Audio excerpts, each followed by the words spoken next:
छत्तीसगढ़ के सीएम विष्णुदेव साय लोकसभा चुनाव के लिए तूफानी प्रचार कर पार्टी प्रत्याशियों के लिए जनता से वोट मांग रहे हैं। सीएम साय की चुनावी व्यस्तताओं के बीच INH 24/7 ने सीएम के साथ पूरे दिन रहकर उनके चुनावी अभियान को नजदीक से देखा। हरिभूमि INH न्यूज के प्रधान संपादक डॉक्टर हिमांशु द्विवेदी के साथ बातचीत में सीएम विष्णुदेव साय ने पार्टी के प्रचार अभियान पर विस्तार से चर्चा की। मुख्यमंत्री विष्णुदेव साय के साथ पूरा सुपर एक्सक्लूसिव इंटरव्यू देखिए सोमवार रात 8 बजे सिर्फ INH न्यूज पर। मुख्यमंत्री के तौर पर चुनाव लड़ा रहे हैं, कितने दबाव में हैं आप इस जिम्मेदारी के बोझ से कि अपना चुनाव नहीं लड़ना है। 11 सीटों का चुनाव की जिम्मेदारी आपके कंधों पर आ गई है। बड़ा अच्छा लग रहा है, लोगों का रिस्पांस बहुत अच्छा भारतीय जनता पार्टी के पक्ष में है, मोदी जी के पक्ष में है। भाजपा की बात करें तो 370 पार की बात हो रही है, NDA की बात करें तो 400 पार की बात हो रही है, छत्तीसगढ़ की बात करें तो 11-0 की बात हो रही है। आपको नहीं लगता है थोड़े बड़े लक्ष्य ले लिए?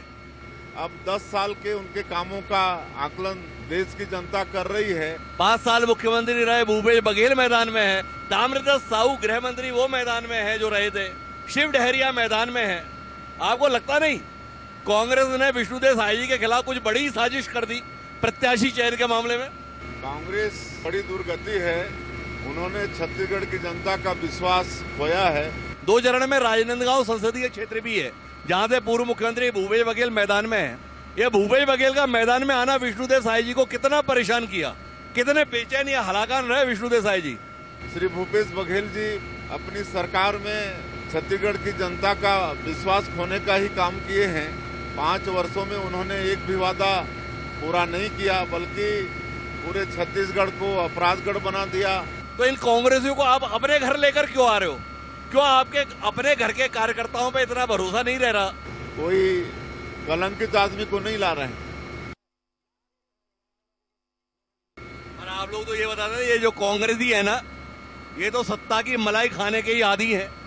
अब सत्ता तो आपके पास है, प्रदेश में भी और देश में भी, तो कैसे सुनिश्चित करेंगे कि जो आ रहे हैं वो मलाई खाने न आए बल्कि मेहनत करने के लिए आए? हाँ, सब मेहनत करेंगे, उनका मेहनत दिखेगा ना आने वाले समय में, और उसी के अनुसार उनको महत्व भी मिलेगा। तो जो भाजपा का पुराना कार्यकर्ता है वो नए मुख्यमंत्री और पुराने प्रदेश अध्यक्ष से थोड़ी चिंता व्यक्त नहीं करता? साहब काहे के लिए इनको लेकर आ रहे हो, हम ही संभाल लेते, हम पे ही भरोसा कर लेते। तब साय साहब क्या कहते हैं, क्या बोलते हैं साय साहब अपने पुराने कार्यकर्ताओं को?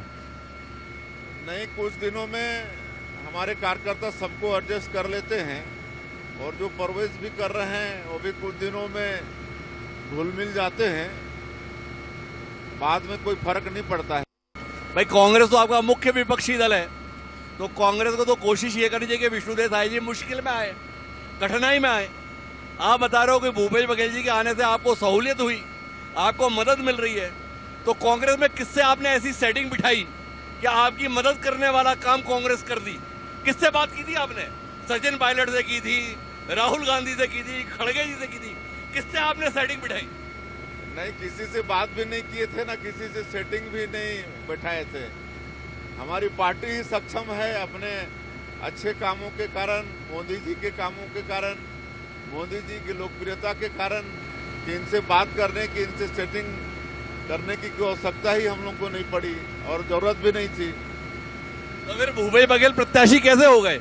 उन्होंने तो बोला था मैं चुनाव नहीं लड़ना चाहता, 11 सीटों पर प्रचार करना चाहता हूं, पर भूपेश बघेल जी को टिकट मिली, कैसे मिली?